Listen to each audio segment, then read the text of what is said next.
welcome to this episode of the UIPM Anti-Doping Podcast. Today we will cover two topics that are highly relevant for every athlete, not only because of anti-doping rules, but because of real-life situations that can happen unexpectedly.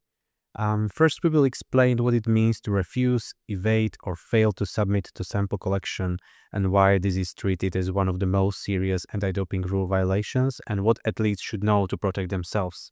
Second, we will discuss multivitamins and supplements, why they can still create anti-doping risk, and how athletes can use them responsibly and safely. So let's get started. Welcome, Christian. Hi, Tomasz. Let's start with the first topic. So what does refusing, evading, or failing to submit to sample collection actually mean in practice? You know what? If we want to differentiate between these three situations, the notification to doping control is crucial. So for refusing or failing to submit, the athlete has had to be notified of the doping control. And when it comes to evading, it means that the athlete was trying to escape or evade without any notification at all.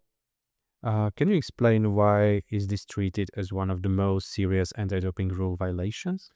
Could you imagine our job without any doping control? I can't. So that's maybe the answer. So we have to do doping control to function as anti-doping organization. Yeah, just imagine that athletes have an option how to avoid testing. You know what? Today I'm not in the mood to go to the doping control. It doesn't work like that. Like, sorry, come tomorrow. I think the system would collapse immediately. So what is the standard section for this anti-doping rule violation? It's 4 years. You know what? Why it's 4 years? Why? Because one Olympic cycle is 4 years. So that's that. Do you think it's too strict?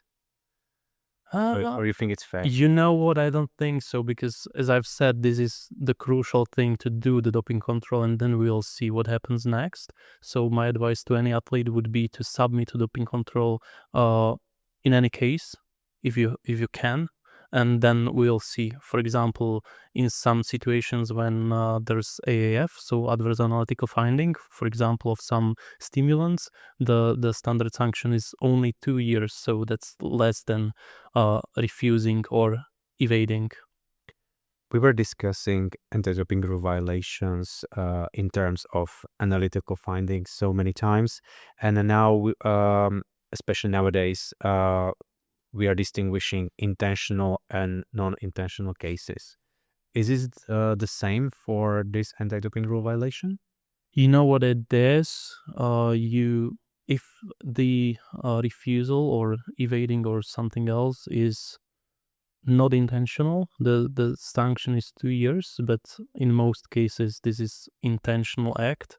And then the other thing that we have to consider is degree of fault of the athlete. So the athlete has a burden of proof to establish exceptional circumstances, and based on them, the standard sanction of 4 years can be reduced anywhere from 2 to 4 years. I can imagine that those exceptional circumstances can be very difficult to prove. Is it right?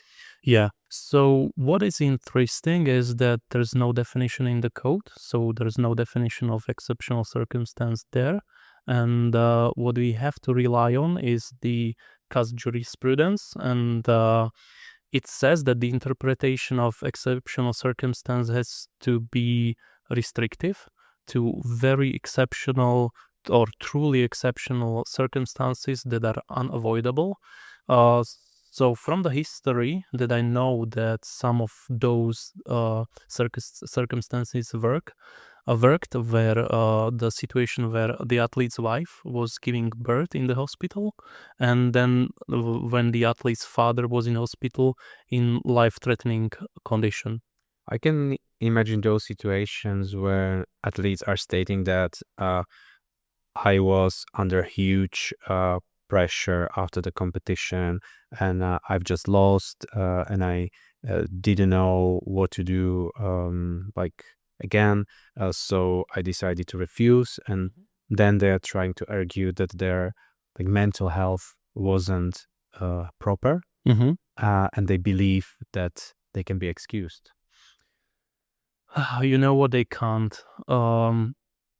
First of all, they have to establish that there's such condition, such a physical or mental condition in place, and then that's not the only thing. They also have to prove that there's causal connection between the mental condition or physical condition and anti-doping rule violation, which is very hard in most cases. Sometimes athletes are operating with their transport schedule. I would say that after competition, they need to travel not only by car or by bus, but also by plane. And they said us, okay, I'm sorry, I'm willing to provide my sample, but my plane is just leaving. So can I refuse in this scenario? You know what, you can't. Or you can, but with You can, but then you are facing 4 years period of ineligibility. So this is not exceptional circumstance. Have you had any case like when you were a doping control officer in the past? Did you have any case of refusal or evading? I must say that I was quite lucky that I have never experienced something like that. My colleagues sometimes told stories, but it was nothing major, nothing serious. I remember one athlete had to reschedule the flight because that was the condition. And at that point, I thought that it's very, very strict and unfair to athletes. But then I just imagined that if this is like usual situation, then every athlete can schedule like early flight after the competition, so they can use this excuse. Yeah, So exactly. this rule is about rules for everyone, I would say. Well, I used to work as doping control officer as well, and luckily I didn't have any such situation. But from what I have heard is that some athletes escaped just after notification through the window, which is quite funny.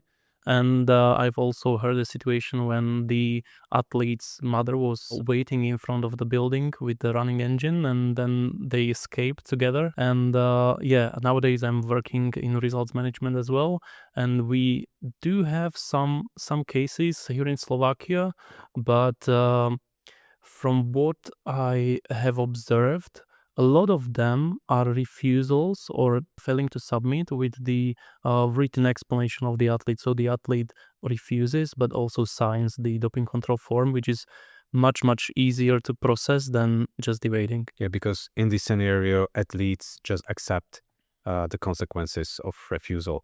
And I think that with our examples, maybe running can be added as a potential anti-doping rule violation. So situations like work obligations, school obligations, travel schedules, being upset, stressed, or angry, which is maybe typical. What happens? Yeah, from time to time.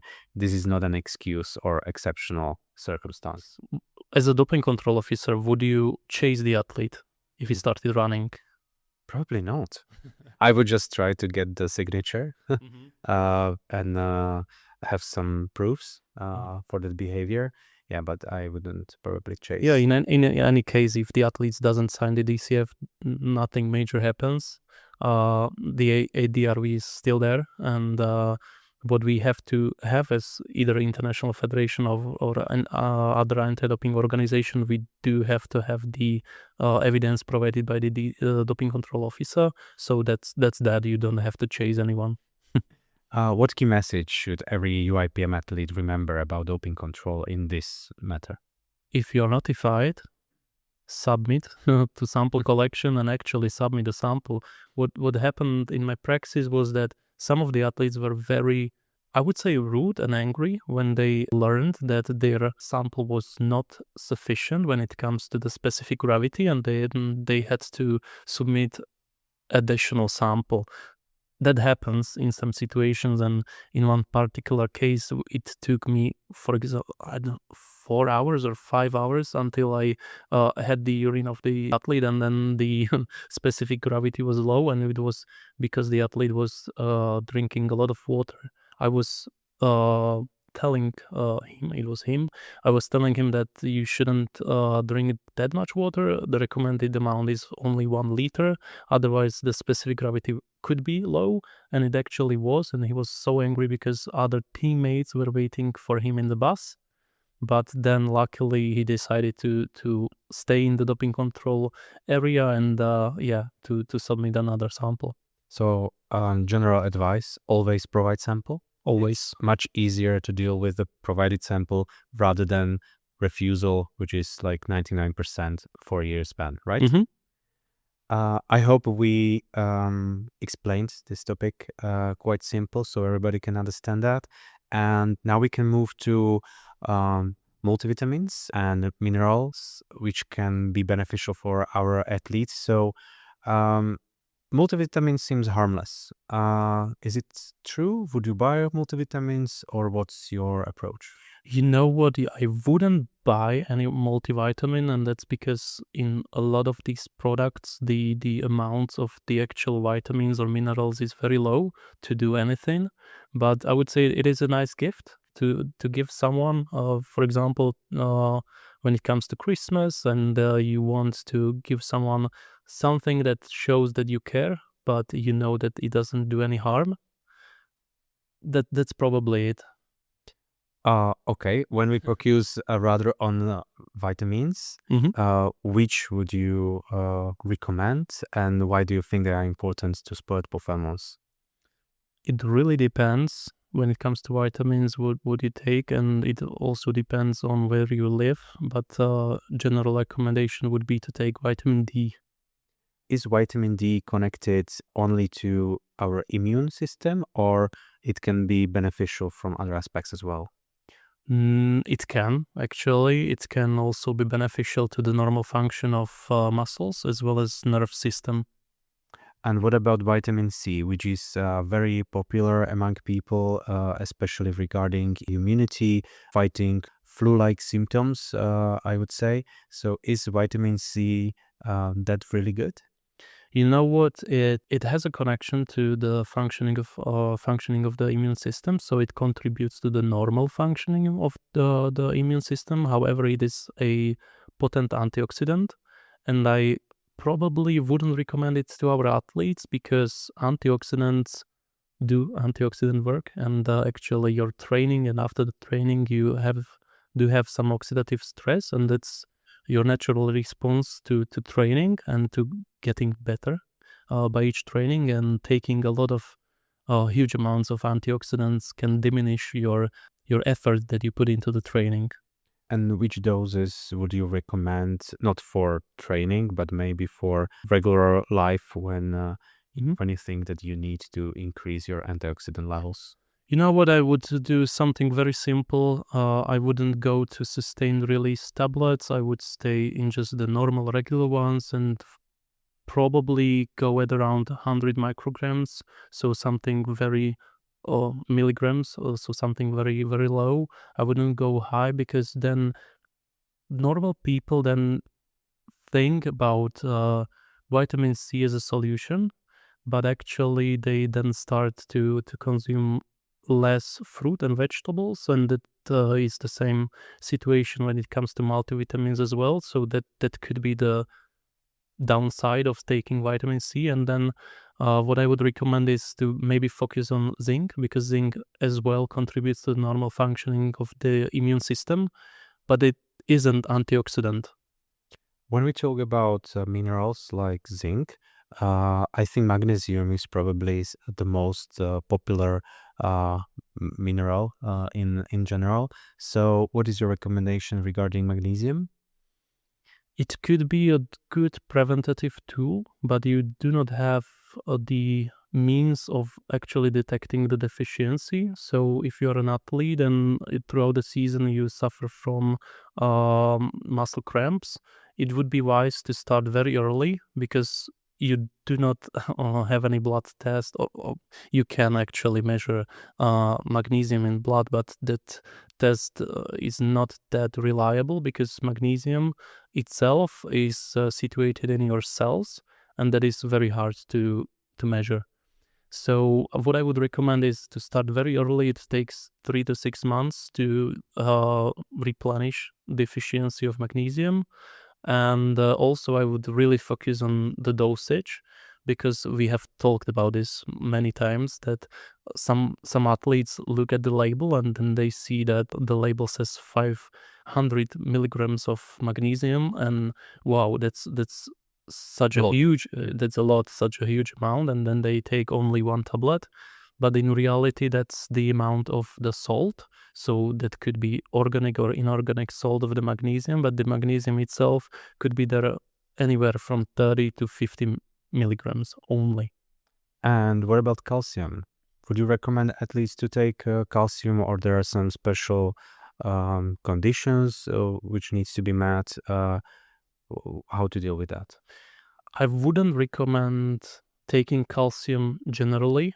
I would focus on it only in certain populations, and that's probably lactose intolerant athletes that have really restrictive diets. Let's say athletes with some nutrition deficiencies. Mm-hmm.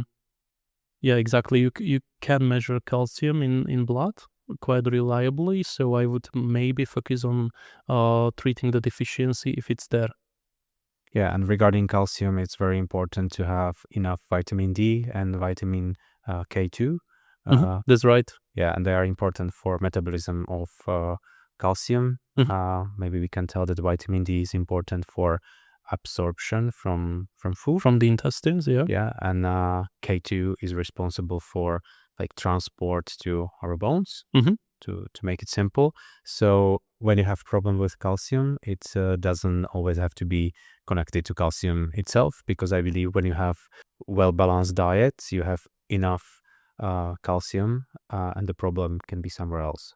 Yeah, for example, if you are deficient in vitamin D, which is really a common situation in most countries. For example, in countries where there is winter or autumn and spring, then you do not get enough sunlight to produce enough vitamin D for yourself. And what you could do is to check if you are deficient or not. In pharmacies, you can buy tests that you can do at home, and from one drop of blood you can measure actually if you are deficient or not, and then start taking vitamin D. Because, for example, if you are taking calcium in food in enough amounts, it has to be properly absorbed from the intestines, and if you are deficient in vitamin D, it doesn't work.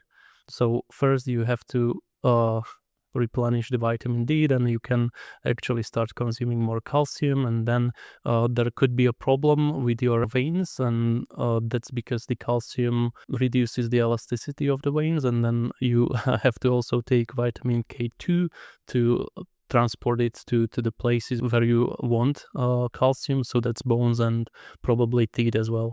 I can admit that this test is very efficient, but I just hate to do it, because always when I like sting my finger with that, there is no blood. So I need to squeeze my finger to just release one drop of blood and do the test. And I don't know why I'm so like I wouldn't say I'm scared, but it's not that usual for me to use even the small needle. Like, You know what? I'm not afraid to admit that I am scared. I did it last year, and then yeah, what I did was I stinged my finger and no blood was coming, so I stinged it twice again, and then I started pressing on my finger, and then I had 3 droplets of blood. So and only one test. it was quite a situation, and that's why I didn't do it this year, but I should. I probably should. Regarding minerals, we were discussing in our previous podcast electrolytes and ion supply drinks, and they are very specific, especially for natrium intake, which is very important during exercise. But I've heard that some athletes are actually buying kalium, which is not very usual, but it's happening from time to time. And I think it's quite a risky approach. What do you think? It is. You can do some harm, because if you take a lot of potassium in supplements, you can develop arrhythmia. And I was quite surprised when I was working in a pharmacy, because in some supplements there is more calcium than in the medicines. Oh yeah, potassium. Okay. So to sum up, Regarding vitamins and minerals, what do you recommend to our UIPM athletes? I would probably recommend taking vitamin D because you are probably deficient. Then when it comes to vitamin C, I wouldn't do it. I would focus mainly on zinc. And then what is a huge trend is taking infusions of vitamin C that is prohibited in sport if you take more than 100 microliters per 12 hours. And most of these infusions are 500 milliliters. So I wouldn't do that as well. Then when it comes to magnesium, I would start very early and focus on the dosage. In one sitting, you can take 100 milligrams of magnesium. If you take more than 1 gram, you can develop some gastrointestinal tissues, so don't do that. I would focus on calcium, maybe only if you are deficient, and it was proven by the doctor. And yeah, then you have ionic drinks, and I would stick to that and wouldn't take any kalium itself. Thank you, Christian, for this summary, and thanks to our listeners as well for listening to us.